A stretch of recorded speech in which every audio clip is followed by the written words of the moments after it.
मेरे प्रोग्राम में बात करूंगी अपने इस प्रोग्राम में बिहार के पूर्व स्वास्थ्य मंत्री और आरजेडी के विधायक और लालू के लाल, बड़े लाल तेज प्रताप यादव को लेकर। जी हाँ, तेज प्रताप यादव ने सोशल मीडिया पर एक तस्वीर पोस्ट की है, एक वीडियो पोस्ट की है, वीडियो पोस्ट किया, उसी की तस्वीर वायरल हो रही है सोशल मीडिया पर। इसके अलावा उन्होंने लाइव आकर मीडिया को जमकर सुनाया है, नीतीश सरकार पर हल्ला बोला है, लालू प्रसाद यादव को लेकर बयान दिया है और तेजस्वी यादव के बारे में भी बड़ी बड़ी बातें कही है। मैं सिलसिलेवार तरीके से आपको बताऊंगी कि आखिर क्या कहा है और आखिर उसके मायने क्या हैं। सबसे पहले बात करते हैं तेज प्रताप यादव की तस्वीर को लेकर। तेज प्रताप यादव का जो वीडियो पोस्ट किया गया है उसमें वो DSS यानी जिसका नाम है धर्मनिरपेक्ष सेवक संघ, उसका वीडियो उसमें वो लिखा हुआ नजर आ रहा है। और इस जो तस्वीर सामने आई है उसमें उन्होंने सभी धर्मों के लोगो लगा रखे हैं, मतलब धर्म को जो इंडिकेट करते हैं उन सभी को इंडिकेट करते हुए दिखाया कि वो सारे धर्मों में विश्वास रखते हैं, सर्वजन हिताय सर्वजन सुखाय की राजनीति करना चाहते हैं वो। और ऐसे में जिस तरह से उसने सबसे बड़ी बात जो नोटिस की है वो नोटिस की है कि अब वो खुद को अर्जुन करार दे रहे हैं। अब वो पहले वो अपने भाई तेजस्वी को अर्जुन करार दे रहे थे सियासत का और खुद को श्री कृष्ण की भूमिका में ला रहे थे, लेकिन अब वो खुद को अर्जुन करार दे रहे हैं और श्री कृष्ण कौन है ये मालूम नहीं है। लेकिन हाँ, अगर वो खुद अर्जुन हैं तो जाहिर सी बात है श्री कृष्ण क्या लालू प्रसाद यादव हैं, क्योंकि हाल ही में रिम्स में पिता लालू से मुलाकात करके आए थे। उसके बाद उनके तेवर और ज़्यादा बदले बदले नजर आ रहे हैं। हालांकि उन्होंने ये भी बोला था कि पार्टी में बहुत से ऐसे लोग हैं जो उनके भाई के बीच में दरार पैदा करने की कोशिश कर रहे हैं और जब तक वो उनको पार्टी से निकाल नहीं देंगे वो चैन की सांस नहीं लेंगे। इसके अलावा नए साल में अपने बंगले में गृह प्रवेश कर सकते हैं तेज प्रताप यादव, क्योंकि इसके पीछे की वजह यह कि खरमास चल रहा है और इसलिए वो नए बंगले में जाना नहीं चाहते हैं। अब कुल मिलाकर तेज प्रताप यादव की रणनीति का अगर जिक्र किया जाए तो तेज प्रताप यादव जनता दरबार में भी बहुत दिलचस्पी दिखा रहे हैं। आज से उनका जनता दरबार लगेगा और टाइमिंग होगी सुबह 10 बजे से लेकर 2 बजे तक, और वो राष्ट्रीय जनता दल के प्रदेश कार्यालय में अपना जनता दरबार लगाएंगे।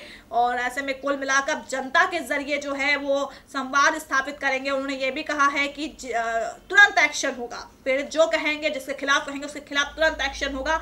और इसी जनता दरबार पे तेज प्रताप यादव का मीडिया पर गुस्सा भड़का है। उन्होंने कहा है कि बहुत से मीडिया वाले ये कह रहे हैं कि उनके भाई के बीच में दरार है इसलिए वो जनता दरबार लगा रहे। तो उन्होंने नसीहत देते हुए कहा है और कुछ मीडिया पत्रकारों को कहा है उन्होंने कि वो भाजपा समर्थक है इसलिए वो अनर्गल बातें कर रहे हैं, अफवाहें फैला रहे हैं मेरे और मेरे छोटे भाई के खिलाफ। और उन्होंने कुछ अपशब्द भी प्रयोग किए हैं, मैं यहाँ आपको बोल नहीं सकती हूँ, लेकिन हाँ उन्होंने कुल मिला के अपने तीखे ही तेवर दिखाए हैं, अपना तल्ख भरा रवैया दिखाया है कि उन्हें कम आंकने की कोशिश ना की जाए। और उन्हें सुशासन की भी बात कही है, उनका सुशासन कहने से नहीं करने से होता है।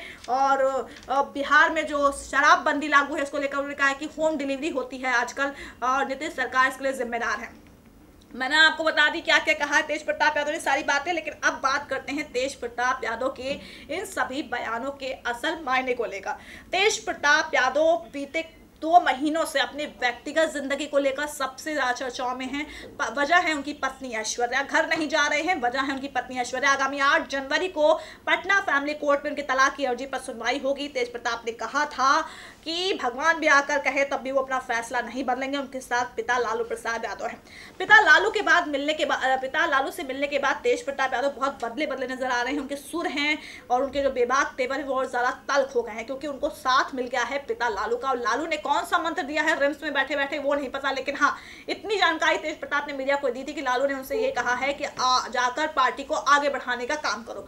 अब आगे बढ़ाने का काम करो, लेकिन जो तस्वीर वो पोस्ट कर रहे हैं, जो वीडियो पोस्ट किया है उन्होंने DSS का, जिसमें DSS लिखा हुआ है धर्मनिरपेक्ष सेवक संघ, उसमें वो अर्जुन की भूमिका में नजर आ रहे हैं। तो ऐसे में क्या कहना चाहते हैं तेज प्रताप यादव? इसके अलावा आपको बता दो रिम्स में मुलाकात से पहले तेज प्रताप यादव अचानक आरजेडी के प्रदेश कार्यालय पहुंचे थे और वो वहां पर जो लालू प्रसाद यादव की कुर्सी थी मुखिया वाली उस पर बैठे। तो यानी कि ख्वाहिशमंद हैं और तेज प्रताप यादव इशारों में बता चुके हैं कि उन्हें आरजेडी का मुखिया बनने की ख्वाहिश है। हालांकि लालू प्रसाद यादव उत्तराधिकारी तेजस्वी यादव को घोषित कर चुके हैं। तेजस्वी यादव अगले साल लोकसभा चुनाव, बिहार विधानसभा चुनाव, पार्टी में जितने फैसले हो रहे हैं, जो भी करना है वो सब और सब तेजस्वी से पूछने पर ही किए जा रहे हैं। और इस वजह से तेज प्रताप यादव को यह लग रहा है कि उनकी पार्टी में पूछ है नहीं और वरिष्ठ नेता उनकी बातों को नहीं सुनते हैं। अब कुल मिलाकर वरिष्ठ नेता आखिर उनकी बातों को सुनेंगे क्यों? क्योंकि जिस तरह की भाषा शैली का इस्तेमाल तेज प्रताप यादव करते हैं, कहीं ना कहीं उससे भी नेताओं को बहुत परेशानी है, ऐसा भी कहा जाता है। और तेजस्वी जो है बहुत ज़्यादा उनको पता है कि कब कहाँ कैसे बोलना है, और शायद इस मामले में पीछे हैं तेजस्वी से, और शायद इसी वजह से जो है पार्टी में उनकी पूछ कम लगातार कम हो रही है, और शायद इस बात का एहसास हो गया उन्हें, इसीलिए वृंदावन वापस गए, लेकिन 1-2 दिन बाद ही वो वापस पटना लौट गए। जाहिर सी बात है उनको राजनीतिक भविष्य अपना खतरे में नजर आ रहा। खुद उन्होंने भी कहा था कि मेरा भविष्य खतरे में है, और ऐसे में मैं अपने भविष्य को खतरे में नहीं डाल सकता हूँ, क्योंकि उनकी व्यक्तिगत जिंदगी वैसे ही बहुत ज़्यादा पशुपेश की स्थिति में है। अब वैसे में राजनीतिक भविष्य अगर खतरे में हो जाएगा तो वो ना घर के रहेंगे और ना घाट के रहेंगे, और जाहिर सी बात है कि उन्हें भी पार्टी में एक बेहतरीन ओहदा चाहिए। तेजस्वी ने उनकी एब्सेंस में या उनके व्यक्तिगत मसलों में फंसे रहने के बाद भी पार्टी को आगे बढ़ाने का काम किया। लगातार ट्वीट के जरिए, लगातार मीडिया में बात करके उन्होंने विरोधियों पर निशाना साधा। अभी हाल ही में उन्होंने बिहार में जो गठबंधन हुआ है एलजेपी, जेडीयू, बीजेपी का उसको लेकर भी कहा कि एक भी सीट नहीं मिलेगी एनडीए को, खाता तक नहीं खुलेगा। मतलब लगातार हर मामले को कैश कर रहे हैं तेजस्वी यादव। हालांकि तेज प्रताप यादव, तेजस्वी यादव एक साथ प्रेस कॉन्फ्रेंस करने क्यों नहीं आते हैं? तेज प्रताप यादव ने लाइव आके कहा है कि उनके और तेजस्वी यादव के बीच में दरार पैदा करने की कोशिश की जा रही है, और बहुत से लोग इसको अफवाहें दे रहे हैं क्योंकि मैं जनता दरबार लगा रहा हूँ, और लोगों को लगता है कि मेरे भाई से पट्टी नहीं है। लेकिन इसका मतलब तेज प्रताप यादव, आप ये बताइए कि आपने जो फोटो पोस्ट की है, जो आपका जो वीडियो वहाँ जो सोशल मीडिया पे सामने आया है, उसकी मतलब क्या है? आपने पहले ये कहा कि तेजस्वी यादव सियासत के अर्जुन हैं, लेकिन आप खुद को अर्जुन करार दे रहे हैं, तो कौन श्री कृष्ण है ये बता दीजिए। आपने कहा कि श्री कृष्ण के बिना अर्जुन कुछ नहीं कर सकते हैं। अब खुद को अगर आप अर्जुन करार दे रहे हैं तो फिर श्री कृष्ण कौन है? क्या आपके पिता लालू प्रसाद यादव हैं? अगर पिता लालू प्रसाद यादव है तो जाहिर सी बात है कि अब आप मुखिया बनने की राह पर हैं, तो इसमें कौन से इंसान तर्क निकाले? आप खुद बताइए। अगर आपको लगता है कि मीडिया बातों को फैला रहा है, मीडिया को लगता है कि तेज और तेजस्वी के बीच दरार है, ये हम नहीं कह रहे हैं, ये आपकी बहन मीसा भारती ने खुद मीडिया में कहा कि घर घर की बात होती है और भाई में झगड़े होते हैं। ये खुद मीसा भारती ने ये बयान दिया था। तो ऐसे में फिर आपके घर की ही सदस्य ऐसी बातें बोल रही हैं, तो जाहिर सी बात है कि मीडिया को तो बातें ऐसे ही पता चलेंगी। मीडिया ऐसे तो कहीं बातें लेकर नहीं आएगा। और जाहिर सी बात है, जिस तरह के सियासी समीकरण इस वक्त देखने को मिल रहे हैं, लालू प्रसाद यादव की कुर्सी पर बैठ जाना, रिम्स में लालू से मुलाकात करना, उससे पहले ये कहना परिवार मेरे साथ नहीं है, फिर रोना धोना सब कुछ होना, फिर उसके बाद पटना लौटना और कहना कि मैं राजनीति में सक्रिय हो रहा हूँ, जनता दरबार लगाऊंगा और अलग आवाज लूंगा, वहां से रणनीति बनाऊंगा, दुनिया भर की बातें आप कर रहे हैं। तो जाहिर सी बात है, अगर आपको इतना ही लगाव है अपने भाई तेजस्वी से, तो आप दोनों एक साथ मिलकर प्रेस कॉन्फ्रेंस करिए और दिखाइए विरोधियों को अपनी ताकत कि हम एक हैं, एक हैं और एक रहेंगे, क्योंकि आप विरोधियों को खुद बोलने का मौका दे रहे हैं।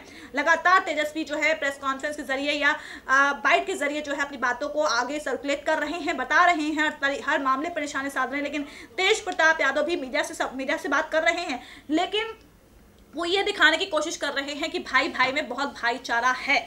अगर है तो दिखना भी चाहिए, ये सबसे बड़ा सवाल है। अगर दिख जाएगा तो शायद मुंह अपने आप बंद भी हो जाएगा। और उन्होंने कहा है कि जलने वालों को और जलाना है, और जो उनके जनता दरबार से चिढ़ रहे हैं उनको और चिढ़ाना है। तो कोई चिढ़ रहा है, कोई जल रहा है, ये तो नहीं मालूम, लेकिन हाँ, तेज प्रताप यादव को ये जरूर एहसास हो गया है कि अब उन्हें बहुत जल्द कुछ ऐसा करना होगा जिससे वो जनता के दिल में उतर सके, क्योंकि लोकसभा चुनाव के बाद सीधे बारी बिहार में होने वाले विधानसभा चुनाव की है।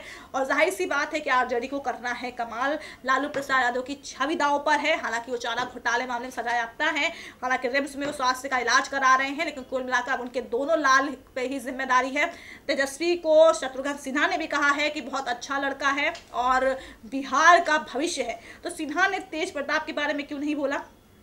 यह अपने आप में बहुत बड़ी बात है। तेजस्वी की लगातार वो कई बार तारीफ कर चुके हैं। ये रिम्स में लालू से मुलाकात करने के बाद उन्होंने पहली बार तारीफ नहीं की तेजस्वी की, इससे पहले भी वो तेजस्वी की तारीफ कर चुके हैं। तो ऐसे में सवाल ये उठता है कि उन्होंने तेज प्रताप यादव की तारीफ क्यों नहीं की, क्योंकि वो भी तो लालू के ही बेटे हैं। जरा सी तारीफ कर देते, क्या तेज प्रताप यादव में राजनीतिक परिपक्वता नजर नहीं आती है?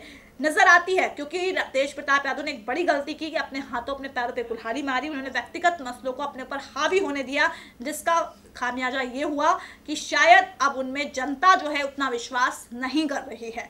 खुद एक रिपोर्ट सामने आई थी, वो कहा गया था उस रिपोर्ट के हवाले से मैं आपको जानकारी दे दी हूँ कि उस रिपोर्ट में ये कहा गया था कि जनता जो है कहीं ना कहीं तेज प्रताप में उस तरीके से विश्वास नहीं कर रही जिस तरीके से उनको तेजस्वी में विश्वास नजर आ रहा है। और ऐसे में महिलाएं जो महिलाओं का जो वोट बैंक है वो कहीं ना कहीं खिसक सकता है तेज प्रताप यादव से। जाहिर सी बात है कि वोट बैंक में महिलाओं की भी बहुत अहम भूमिका होती है, लेकिन जिस तरह से उन्होंने तेज प्रताप यादव ने जिस तरह से पत्नी ऐश्वर्या को लेकर उनका जो भी मसला सामने आया, कहते हैं व्यक्तिगत मसला है, लेकिन जबकि वो इंसान सोशल फेस होता है तो उसका व्यक्तिगत मसला नहीं रहता, क्योंकि आपके बहुत से चाहने वाले आपकी हर चीज़ को फॉलो करते हैं। मैं आपको बता दूं कि ये जो तस्वीर उन्होंने पोस्ट की है उसमें धर्मनिरपेक्ष सेवक संघ लिखा हुआ है और झंडा लगा हुआ है, रथ बना हुआ है, उसमें तेज प्रताप यादव ऐसे हाथ करते हुए नजर आ रहे हैं और उसमें लिखा है DSS धर्मनिरपेक्ष सेवक संघ, ओम लिखा हुआ है और बाकी धर्मों के जो सिंबॉलिक जो आइकन होते हैं वो बने हुए हैं। तो ऐसे में कुल मिला के कहना चाहते हैं कि और देखिए इन्होंने क्या ट्वीट किया है वो भी मैं आपको सुनाती हूँ। इनका 9 जून 2018 का ट्वीट है जो मैं बताती हूँ आपको। मेरा सोचना है कि मैं अर्जुन को हस्तिनापुर की गद्दी पर बैठाऊं और खुद द्वारका चला जाऊं। अब कुछ एक चुगलों को कष्ट है कि कहीं मैं किंग मेकर ना कहलाऊं। राधे राधे। ये तेज प्रताप यादव का ट्वीट है 9 जून 2018 का। अर्जुन को हस्तिनापुर की गद्दी का मतलब आप समझ रहे हैं, तेजस्वी की बात कर रहे थे, उनका तो तेजस्वी उनके कलेजे का टुकड़ा है। अब यही कलेजे के टुकड़े को वो शायद निकालने की सोच रहे हैं, खुद को अब हस्तिनापुर की गद्दी पर बिठाने की सोच रहे हैं। हम नहीं कह रहे हैं, ये खुद उनका ट्वीट जो पहले था बयां कर रहा है और जो अब उन्होंने तस्वीर पोस्ट की है वो बयां कर रहा है, यानी कि जमीन आसमान का अंतर है दोनों में। अब तेज प्रताप यादव कहना क्या चाहते हैं तो वही बेहतर जानते होंगे, लेकिन हाँ सियासी मायने यही साफ जाहिर हो रहे हैं कि उन्हें अब आरजेडी की कमान चाहिए। अगर तेजस्वी कर सकते हैं तो मैं क्यों नहीं कर सकता हूं, शायद अब उनके जहन में ये बातें चल रही हैं। हालांकि वो लगातार ये बातें कह रहे हैं कि तेजस्वी के साथ मिलकर विरोधियों के छक्के छुड़ा देंगे, लोकसभा चुनाव में आरजेडी को आगे लेकर जाएंगे, बिहार विधानसभा चुनाव में आगे लेकर जाएंगे, लेकिन कैसे लेकर जाएंगे, रणनीति क्या है? अगर है तो फिर तेजस्वी के साथ मिलकर प्रेस कॉन्फ्रेंस क्यों नहीं करते हैं? बहुत सी बातें हैं, वो बातें कहीं ना कहीं निकली हैं तो दूर तलक जाएंगे और जाहिर सी बात है कि धुआं वहीं होता है जहां आग होती है। तो जाहिर सी बात है कि तेज प्रताप यादव को ये बात सोचनी पड़ेगी। और कुल मिलाकर फिलहाल जो उन्होंने तस्वीर वीडियो पोस्ट किया है DSS का, और उसके अलावा जो उन्होंने मीडिया पर गुस्सा उतारा है और लालू प्रसाद यादव के बारे में कहा है कि उनका मेरे साथ है, अब मैं बहुत आगे लेकर जाऊंगा पार्टी में, कुल मिलाकर बयां कर रहा है कि अब शायद वक्त आ गया है कि फैसला होना चाहिए कि आखिर तेज प्रताप की सौदे के साथ पार्टी में जाएं, क्योंकि वो भी बड़े बेटे हैं। सवाल हमेशा मैंने अपने प्रोग्राम में यही उठाया है